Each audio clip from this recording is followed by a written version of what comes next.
Шетање од една во друга аптека со рецепт не само на приватно, граѓаните и натаму не можат да дојдат до потребните лекови кон крајот на секој месец. Недостатокот од лекови на државен товар е најголем проблем за хронично болните, за пензионерите, но и за сите други пациенти на кои им е потребна терапија, а се приморани да талкаат низ аптеките за да ги најдат. Поредко наоѓаме, да. Проблем е. Треба да шеташ од една до друга аптека. Не после 15, него после 5. Што е работава, не знам. Во аптеките квотата потрошена, со пари има, со рецепта јок. Кој ќе најде пријател, кој ќе најде среќа да ги најде, ќе ги најде, кој не, нека му мисли. Тоа нема ништо подобрување, истата состојба.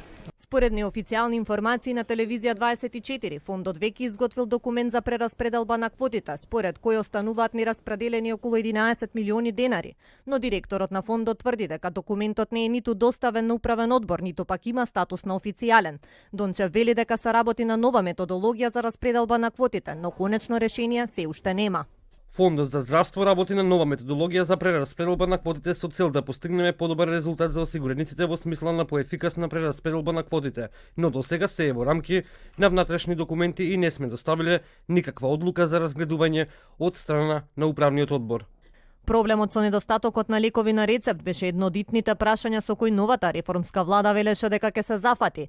Тогаш Златен Мехмедовик, сега директор на Здравствен дом Скопје, изјавуваше дека новата реформска влада веднаш по формирањето ќе се зафати со решавањето на овој проблем за да се надмине состојбата со недостатокот и да има зголемена достапност на лекови. Од овие најави помина цела година, но системско решение и конкретни резултати се уште нема.